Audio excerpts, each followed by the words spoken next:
diktator Mirziyoyevning sharafsiz ko'ppaklari desak to'g'ri bo'ladi. Mana shu sharafsiz ko'ppaklar o'zlarining bir pastkashliklarining yangi bosqichiga o'tishdi. Ya'ni muxolifat vakillari nomidan bular ijtimoiy tarmoqlarga sahifalar, kanallar ochishyapti-da, muxolifat vakillari nomidan yolg'on ma'lumotlarni yozishyapti. Misol uchun mana bugun men qo'ydim. Asliddin Kamol deb Telegramda bir nechta kanal guruhlar ochishgan, akkauntlar ochishgan va mana shulardan nima deydi, xalqimizni qarashlariga zid bo'lgan har qanaqa o'sha LGBT deydimi, shunaqa g'oyalarni meni nomimdan ilgari surib kelishyapti mana. Qarang. Xo'p, meni nomimdan, ya'ni kanal ochib, LGBTni O'zbekistonda qonuniylashtiraylik deb chiqishyapti. Bundan ko'zlangan maqsad o'sha bilishadi, xalqimiz buni buzuq g'oyalarga qarshi ekanligini va bizni mana shu g'oyalarni nimalari deb ko'rsatib, bizni qora qilib o'sha yurtdoshlarimizga, xalqimizga ko'rsatish. Ya'ni bizni obro'sizlantirish. Bu usul bugun paydo bo'lgani yo'q. Bu usul kecha paydo bo'lgani yo'q. Bu mana oldin men aytib o'tganman, o'sha 1917-yilda tashkil qilingan cheka tuzumi, keyinchalik o'sha GPU, GPO yo bo'lmasa NKVD tarkibida bular bo'lgan paytda ham xuddi mana shu usullar bo'lgan. O'sha 37-yillarda ham jadidlarni ham mana shunaqa xalqni oldida obro'sizlantirishgan. O'tgan umrlar degan kitob kim o'qigan bo'lsa, o'sha yerda soat degan obraz bor. O'shani o'qisalaringiz bugungi mana u ba'zi quloqlarni eslatadi. Mana shunaqa odamlar orqali haqiqiy millatparvarlarni, jadidlarni xalq oldida obro'yini to'kib, ularni o'sha g'arbni moliyalashtirayotgani, g'arbni o'sha yo'l g'oyalarni O'zbekistonga olib, yurtimizga olib kirayotgani haqidagi cho'pchaklarni aytib, qamab yo'q qilishgan. Bugungi kunda mana jadidlar oqlandi. Bildik, ular hech qanaqa jinoyat qilmaganini, hech qanaqa g'arb bilan ishlamaganini bildik. Lekin bugun tiriklarga hali ham o'sha bo'xtonni yog'dirayotgan tuzum hali ham davom etib kelyapti. Jadidlar oqlandi. Nima uchun? Chunki tarix ularni baribir ko'rsatib berdi. Ular millatparvar bo'lganligini, ular hech qanaqa g'arbni proyekti bo'lmaganligini tarix asoslab berdi. Endi ular o'lib ketgan, ularni oqladik nima, qoraladik nima? Oqlagan bilan ular tirilib chiqib, bizga mana hozir men aytadigan gaplarni gapira olmaydi. Lekin bular nima qiladi? O'sha oqlab, ularning nomini sotib, xalqning oldida xuddiki jadidlarni bular qo'llab-quvvatlayotganday qilib o'zi nomini sotib, uni nomidan foydalanishadi-da, yangi jadidlarni, yangi o'z zamonamiz millatparvarlarini o'sha uslubda yana qatag'on qilishda davom etishadi. Bular o'zi aslida tan olmaydi, o'sha jadidlarni ham tan olmaydi. Bular o'sha tuzumga ishlaydi. Bular faqat mana Stalin davrida NKVD deb kelgan bo'lsa, Stalin vafotidan keyinchalik o'sha KGB bo'lib, alohida boshqa nom bilan chiqishdi. 91-yil Milliy xavfsizlik xizmati deb endi mustaqil bo'ldik degandan keyin yangi nomga o'tishdi. Nima uchun? Chunki eski nom bilan ham bular juda jinoyat ko'p qilib, xalqni qarg'ishiga, la'natiga uchrab bo'lgan edi. Xalq bularga ishonmas edi. O'shaning uchun bular yuzdagi niqobni o'zgartirdi, ammo ish uslubi o'zgarmadi. Va mana diktator vafotidan keyin uning davrida Milliy xavfsizlik xizmati nomi bilan qancha o'zbeklarni repressiya qilib, terror qilib, har qanaqa o'sha pastkash ishlarni qilgan yuzlarini yashirish maqsadida u maskani yechib, endi nomlarini Davlat xavfsizlik xizmati deb o'zgartirishdi. Aslida o'sha tizim, o'sha kadrlar, o'sha KGB tayyorlagan chekistlar hozirgacha ishlab kelyapti va faoliyatlarini ham mana hozir ko'ryapmiz. O'sha KGB, NKVD qanaqa ishlagan bo'lsa, o'sha struktura davom etyapti. Ya'ni bizni nomlarimizni yozib qo'yib, bizni nomimizdan yolg'on ma'lumotlar tarqatib, shu orqali xalqni ishidan chiqayotgan millatparvarlarni xalqqa yomon qilib ko'rsatish. Bularni birlashishga qo'ymaslik. Nima uchun? Chunki xalqimiz bugun birlashsa, xalqimiz bugun o'sha haqiqiy mustaqillik, haqiqiy ozodlik uchun kurashsa, mana bu tuzum qulaydi. O'zini o'sha jinoiy tuzilmani qulashidan qo'rqayotgani uchun bular mana shunaqa yo'lga o'tib kelyapti. Bular bir asr davomida mana shu ishni qilib keldi. Ammo bugun 21-asr axborot asri. Biz bu xoin, sharafsiz, bu tarixiy dushmanlarimiz, xalqni, vatanni talagan bu xoin ko'ppaklarni mana bunaqa cho'pchaklariga, nayranglariga ishonmasligimiz kerak. Men hammalaringizga eslatib o'taman. Meni nomimdan Telegramda hech qanaqa kanal, guruh, akkaunt yo'q. Hammasi o'chirib tashalgan. Asliddin Kamol degan kanal, bilasizlar, mana o'zimizni Birlashgan O'zbek muxolifati, Birlashgan muxolifat deb yozsalaringiz chiqadi Telegramda. Linklarini mana YouTube'dagi postlarim ostida qoldirganman. Hozir mana bu YouTube'dagi mana shu jonli o'yinimni izohida ham qoldiraman yuklangandan keyin.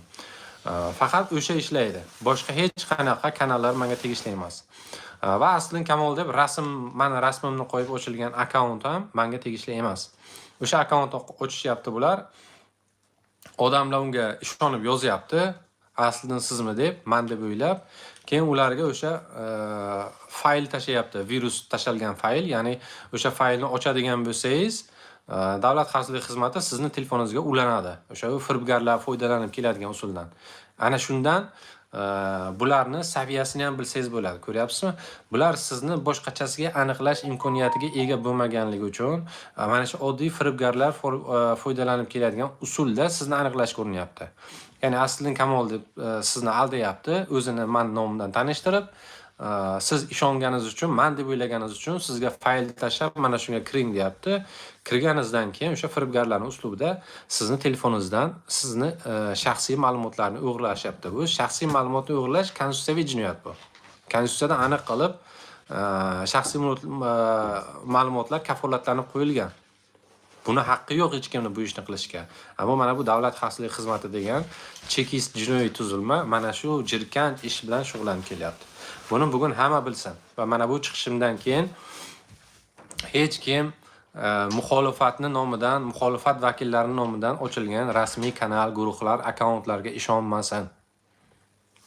Do'stlaringizga ko'proq mana bu videoni ulashinglar, ogohlantiringlar bir-birlaringizni. Bizning yurtdoshlarimiz yillar davomida siyosatdan uzoq tutilib, nima deydi, bir ta'limni o'ldirib, bir sodda insonlarga aylantirildi. Mana bu sodda ishonuvchan insonlarni soddaligini bilgani uchun bu tuzilma mana shu yo'llardan ketyapti. Ammo bugun biz ularga aldanmasligimiz, ularning provokatsiyalariga tushib qolmasligimiz kerak. Bularning yana bitta bir iflos usullaridan biri bu mana guruhlarda, kanallarda oldin ham menda bo'lardi, yozishadi o'zlari. Prol akkauntdan o'zlari kirishadi-da, inqilob qilish kerak, davlatni to'ntarish kerak deydi. Keyin o'shani o'zi nusxaladi, o'sha DXX xodimi o'zi yozgan nimani, o'zi nusxasini oladi, keyin delaqil tikib tepaga olib kiradi.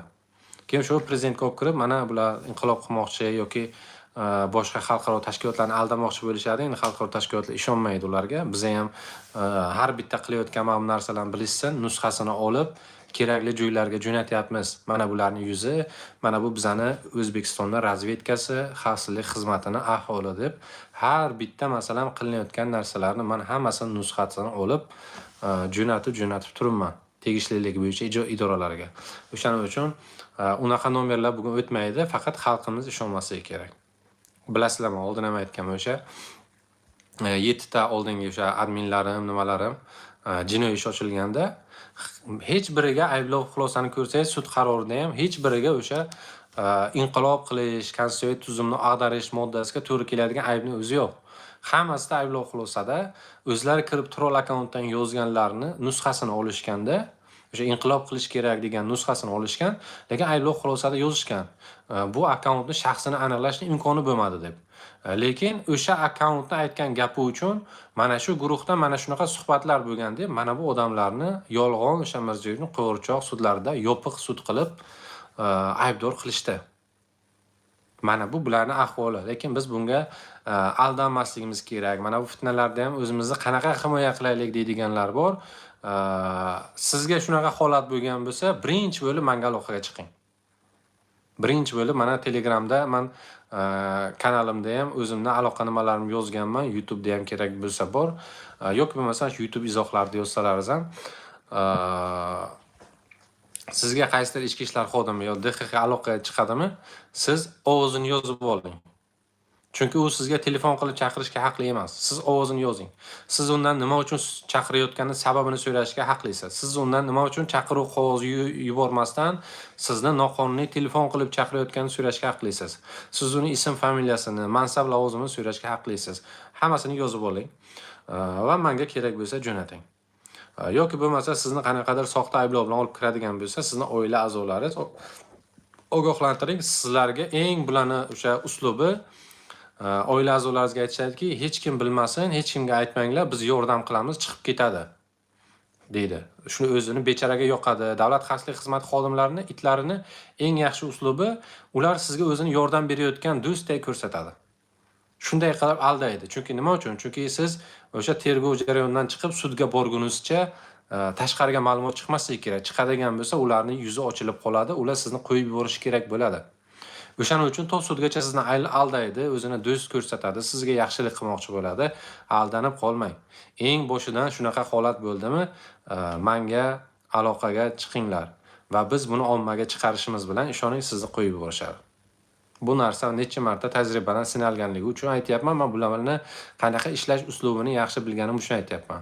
O'sha 7 nafar ayblangan o'sha hamyurtlarimiz o'tgan yili hammasi mana shularni ishongani uchun shularga sudgacha ketdi işte.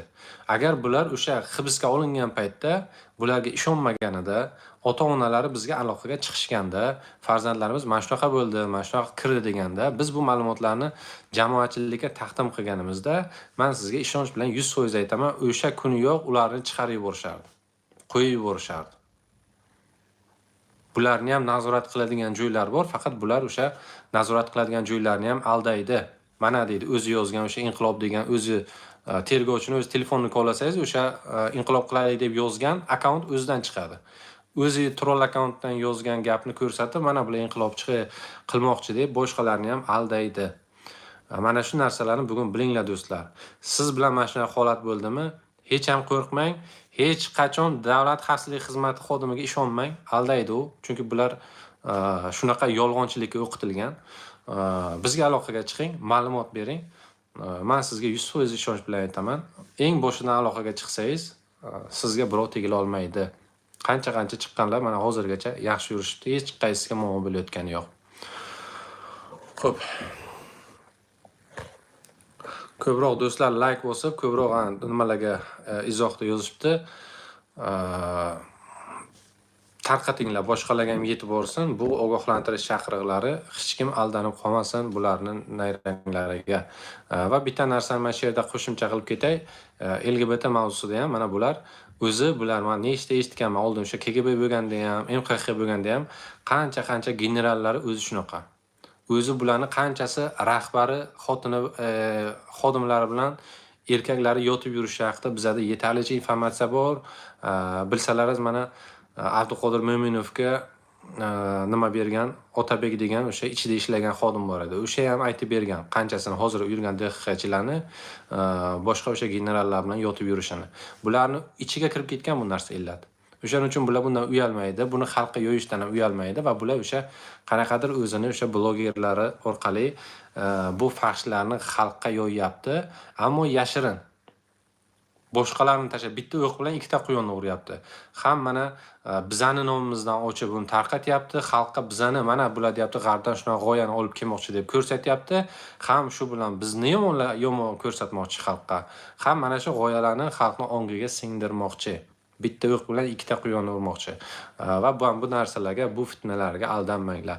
Davlat xavfsizlik xizmati degan bu chekist idora qachondir tugatilishi kerak. Chunki men oldin ham aytganman, bu tashkilot yaratilganidan beri bizani xalqimizga ham, yurtimizga ham xizmat qilgan emas, aksincha bizni o'sha xalqimizni boshiga tushgan balo bo'lib kelgan. Hech qaysi oxirgi 100 yilda hech qaysi dushman yetkazganchalik zarar mana shu idora yetkazgan emas. Yo, bu idora yetkazganchalik birorta biz tashqaridan hali nima deydi, zarar ko'rgan emas bizlar. Millat oydinlarimizni shular o'ldirdi. Musulmonlarimizni shular o'ldirdi. Haqiqiy dindorlarimizni shular terrorchiga chiqarib qo'ydi. Haqiqiy xalqni ko'zini ochmoqchi bo'lgan, xalqni o'sha rivojlanish yo'liga olib kirmoqchi bo'lganlarni olab bo'ji yasab ulardan xalqqa dushman qilib mana shular ko'rsatdi. xalqni bugun taraqqiyotdan qoldirayotgan, xalqni bugun Rossiyada migrant bo'lib yurishi, xalqni ayollarini bugun fohishalik qilib yurishini asli